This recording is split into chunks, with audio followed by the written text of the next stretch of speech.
ആകാശഭൂമികളെക്കാൾ വിശാലമായ സ്വർഗം ഈ 6 അടി മണ്ണിന്റെ ഉള്ളിൽ ഇരുന്നിട്ട് കാണും. അള്ളാഹു തൗഫീഖ് തരട്ടെ. എന്താ ആമീൻ പറയാത്തെ? എന്താ ആമീൻ പറയാത്തെ? അങ്ങനെ കാണാൻ കഴിയണം. എല്ലാവരും കൊണ്ടുപോയി മണ്ണിട്ട് മൂടി. ഇനിയാണ് ജീവിതം തുടങ്ങുന്നത്. എല്ലാം പറയാനായിട്ട് എനിക്ക് സമയമില്ല. ഞാൻ പറയുന്നത് ഖുർആനാണ്. ഫീ ലൗഇൽ ഖുർആൻ, ഫീ ലൗഇൽ ഖുർആൻ. കാണാൻ പറ്റുമോ? ഇല്ല ഇല്ല. ഈ 6 അടി മണ്ണിന്റെ ഉള്ളിൽ ഒരാൾക്ക് കിടക്കാൻ സ്ഥലമില്ല. അവിടെ പിന്നെ ആകാശഭൂമികളുടെ വിശാലതയുള്ള സ്വർഗം എങ്ങനെ കാണും? ഹൂർലിങ്ങളെ കാണും, ഹൂർലിങ്ങളെ കാണും. النار يعرضون عليها غدوا وعشيا ويوم تقوم الساعة أدخلوا آل فرعون أشد العذاب. അള്ളാഹു പറയുകയാണ്, ഖബറിനുള്ളിലേക്ക് അടക്കപ്പെട്ട് കഴിഞ്ഞാൽ ഇത് അഹ്മദ് കബീറിന്റെ വീരവാദമല്ല, അവന്റെ പ്രസംഗത്തിന്റെ കൊടുപ്പ് കൂട്ടാനല്ല.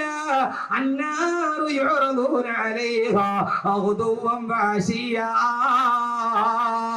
ഒരാള് ഖബറിന്റെ ഉള്ളിൽ അടക്കപ്പെട്ടാൽ രാവിലെയും വൈകുന്നേരവും അവൻ സ്വർഗാവകാശിയാണെങ്കിൽ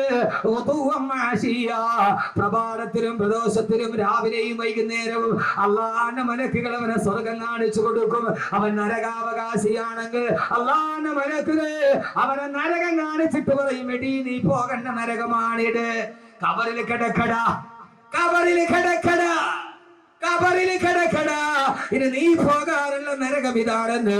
ഖബറിൽ കിടക്കുമ്പോ രാവിലെയും വൈകുന്നേരവും സ്വർഗവും നരകവും ആ ഖബറിന്റെ ഉള്ളിൽ കാണിക്കപ്പെടുമെന്ന് അല്ലാഹുവിന്റെ വിശുദ്ധ ഖുർആൻ. അന്നാറു യുറദൂന അലൈഹാ ഗുദുവൻ വഅശിയ. അവൻ സ്വർഗാവകാശിയാണെങ്കിൽ രാവിലെ മലക്കുകൾ ഖബറിന്റെ ഉള്ളിൽ നടക്കുന്നത് എന്താ? ഖബറിന്റെ ഉള്ളിൽ നടക്കുന്നത് എന്താ? സ്വർഗാവകാശിയാണെങ്കിൽ സ്വർഗം കാണിച്ചിട്ട് പറയും, കണ്ടോ നിനക്ക് പോകാനുള്ള സ്വർഗമാണ്. ആ സ്വർഗത്തിലെ ഹൂർലിങ്ങളെ കാണും. ഇൻഷാല്ലാ നിങ്ങൾ ഇരിക്കും. ഞാൻ അടിപൊളി ഹൂർലിനായ ഒരു പെണ്ണിനെ കുറിച്ച് പറഞ്ഞായിരുന്നു. അവള് 400 കിലോമീറ്റർ അപ്പുറത്ത് നിന്ന് ചിരിച്ചാൽ ആ ചിരി ഇവിടെ കാണാൻ പറ്റും. ആ പെണ്ണിന്റെ കൈ പിടിച്ചിട്ട് പോവാം. ഇൻഷാല്ലാ ഇരുന്നാൽ അവസാനം വരെ ഇരുന്ന് ആ പെണ്ണിന്റെ പേര് സൈലും പറഞ്ഞാൽ ഇരിക്കൂ, ഇരിക്കോ. പെണ്ണിനെ കാണണ്ടേ? അടിപൊളി സ്വർഗത്തിൽ അവളുടെ പേര് സൈഡ് അഡ്രസ് ചെയ്ത് ഞാൻ പറഞ്ഞാൽ കാണണോ? സരിതേ മാതിരി ഒന്നുമില്ല. കേരള മന്ത്രിസഭയെ മറിച്ചിട ഒരു പെണ്ണിന് പറ്റുമെങ്കിൽ അതൊന്നുമല്ല. ഇത് 400 മൈല്. 400 മൈൽ എന്ന് പറഞ്ഞാൽ എത്ര കിലോമീറ്റർ വരും? 400 1 മൈൽ എത്ര കിലോമീറ്ററാ? ഇതെന്ത് മനുഷ്യന്മാരാ. ഇനിയിപ്പോ അത് ഞാൻ പഠിപ്പിച്ചത് 1.5 വരില്ല. 1.6 കിലോമീറ്റർ വരും. 1.6 കിലോമീറ്റർ, 1.5. അപ്പൊ ഏതാണ്ട് 400 മൈൽ അപ്പുറം എന്ന് പറഞ്ഞാൽ ഏതാണ്ട് 500-550 കിലോമീറ്റർ. 550 കിലോമീറ്റർ എന്ന് പറഞ്ഞാൽ കണിയാപുരത്ത് നിന്ന് 550 കിലോമീറ്റർ ഏതാണ്ട് കാസർഗോഡ് സേലം അല്ലേ? 550 അവിടെ എഴുതി വെച്ചിട്ടുണ്ട്. മയിൽ കുച്ചിയിൽ എഴുതി വെച്ച വിജ്ഞാനമാണത്. എന്റെ കൂടെ പണ്ടൊരു ഡ്രൈവർ ഉണ്ടായിരുന്നു. അവൻ എന്നെ വായിച്ചിട്ടുണ്ട്, ഉസ്താദെ സലീം 550 കിലോമീറ്റർ. ഇവിടെ അപ്പൊ ആ പെണ്ണ് സേലത്ത് നിന്നിട്ട് ചിരിച്ചാൽ അവളുടെ ചിരിക്കുന്ന പല്ലിന്റെ പ്രകാശം കണിയാപുരത്ത് കാണും.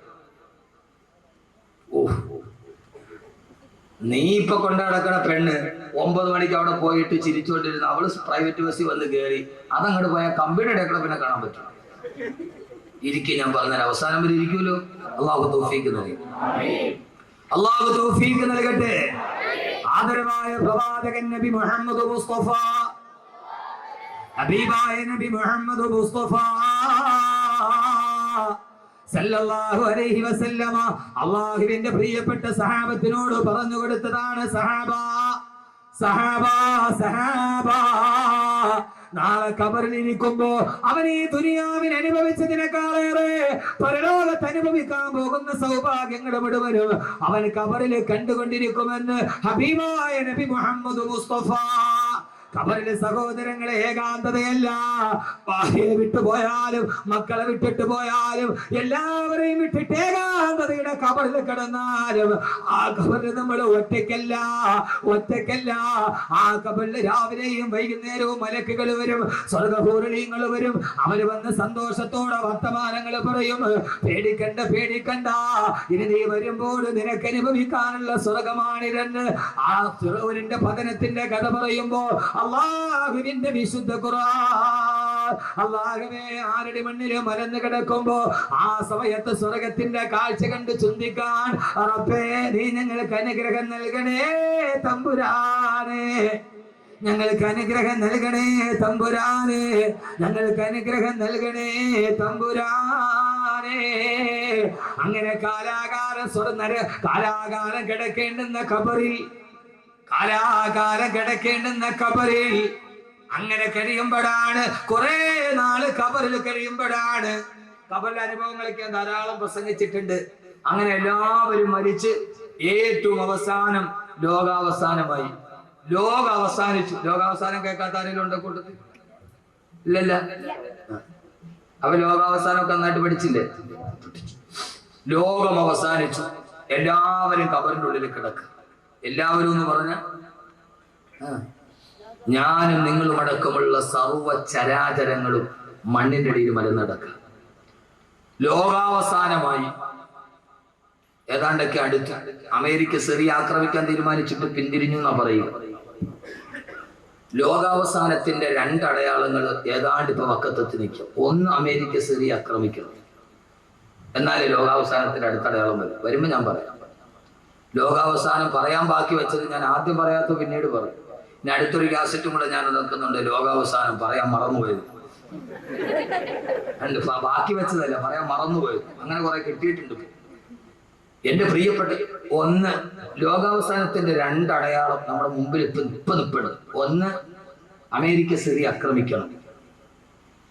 ആ ഒരു യുദ്ധം ഉണ്ടാവും. ഒന്നുകിൽ സിറിയ അല്ലെങ്കിൽ ഇറാൻ ഉണ്ടാവും, ഉറപ്പാണ്.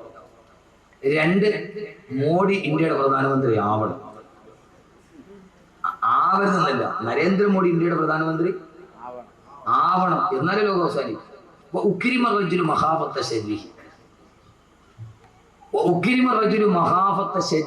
ഒരാളെ, ഒരു നേതാവിനെ ഭയന്നിട്ട് അയാളെ ബഹുമാനിക്കാൻ നമ്മൾ നിർബന്ധിതരാവുക, അത് ലോകാവസാനത്തിന്റെ അടയാളമാണെന്ന് നബി മുഹമ്മദ് മുസ്തഫ.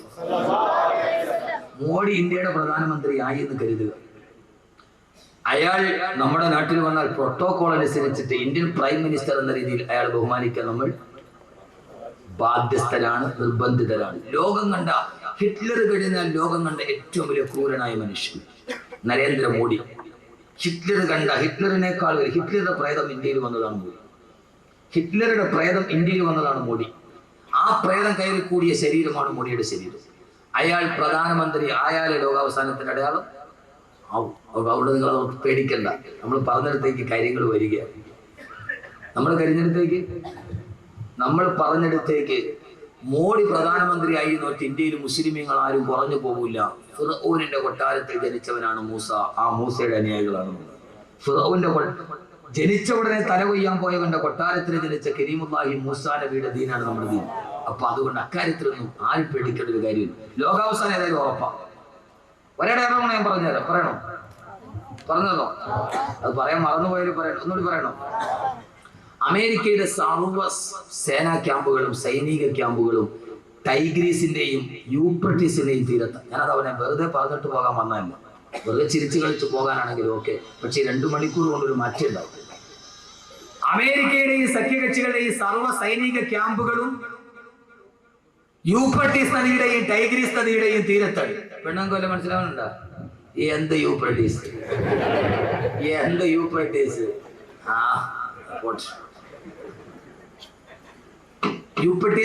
എന്തുകൊണ്ട് സർവ്വ പട്ടാള ക്യാമ്പ് ഇപ്പൊ സ്ഥാപിച്ചിരിക്കുന്ന യൂഫ്രട്ടീസിന്റെ ടൈഗ്രീസിന്റെയും തീരത്ത്? എന്തുകൊണ്ട്? ആദരവായ പ്രവാചകൻ നബി മുഹമ്മദ് മുസ്തഫ സല്ലല്ലാഹു അലൈഹി വസല്ലം പറഞ്ഞു, ലോകാവസാനം അടുത്തു കഴിയുമ്പോ ടൈഗ്രീസിന്റെയും യൂഫ്രട്ടീസിന്റെയും തീരങ്ങളിൽ സ്വർണത്തിന്റെ മലകൾ ഉയർന്നു വരുമെന്ന് നബി മുഹമ്മദ് മുസ്തഫ. ലോകാവസാനം അടുത്ത് കഴിയുമ്പോ ടൈഗ്രീസിന്റെയും യൂപ്പട്ടീസിന്റെയും തീരത്ത് സ്വർണത്തിന്റെ മലകൾ ഉയർന്നു വരുമെന്ന് നബി മുഹമ്മദ് മുസ്തഫ. ഈ സ്വർണ്ണമലയാണ് അമേരിക്കയുടെ ലക്ഷ്യം. മനസ്സിലായോ?